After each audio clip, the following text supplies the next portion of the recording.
世界各地的莲友们，各位常住法师，大家早上好，阿弥陀佛。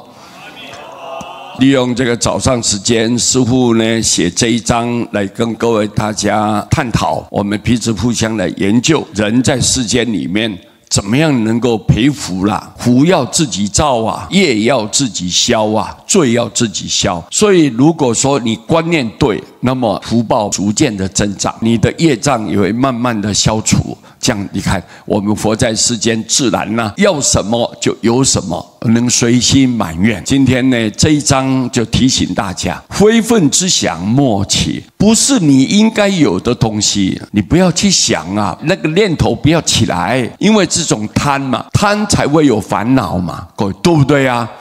你们一定要明白这个，不是你应该拥有的东西，但是你偏偏要想去跟人家占有它，那这样这就非分。不是你应该要有的东西，你这种想法不要起来，不可以产生，那个念头不要浮现。无益之事莫做，没有利益的事情不要做啊！做出来还要伤害别人，然后也伤害自己，对所有的众生都带来负面。像这种情况，我们不要去做这种没有利益的事情嘛。你看嘛，像那个诈骗啊、吸毒啊、酒驾呀，各位，你看这种。你干什么？这个根本没有利益的事情啊！伤害自己也伤害别人。一旦被抓起来的时候，在牢狱之灾呀，被关起来，然后10几年呐、20-30年呐，你痛苦无穷啊！你为什么不得自由？为什么不见天日？都是因为做没有利益的事情。所以这种事情我们不要去做。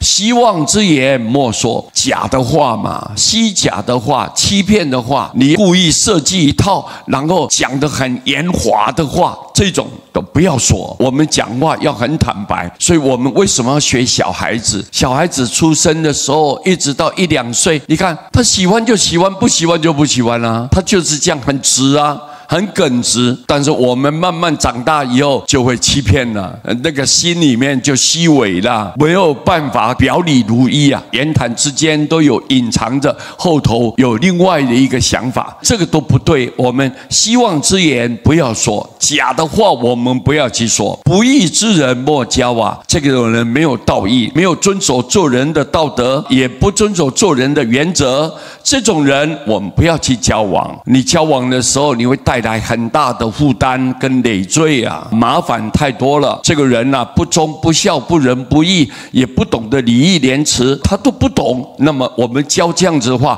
往往被陷害了，很容易就沉沦下去了。称名之念莫疑啊，我们念阿弥陀佛的名号，这种念头不要怀疑。各位，我们要建立信心，非常坚强的毅力。我们了解阿弥陀佛不可能欺骗众生，我一念佛，佛要救度我，这是一个事实。佛如果讲出来的话，他不兑现，他不能成佛嘛，他用成佛给你担保。所以我们就知道，我们念他的名号，他救度你，这个不需要怀疑的。如果你怀疑诽谤佛陀啦，这个罪啊可重了。所以我们称名之念，那种念头不可以怀疑的。忠孝之操莫违呀！我们呢做事情要忠心耿耿的，我们不要说违背良心，跟人家就这么做表面的，不可以。我们要实实在在孝，我们对父母要孝顺啊，这个是你做人应该的本分。要知道父母有养育之恩，有教养之恩，有生育之恩。如果今天没有母亲，你想想看，哪里有你这个孩子呢？所以我们呢应该要好好的尽孝，忠孝之操，这种情操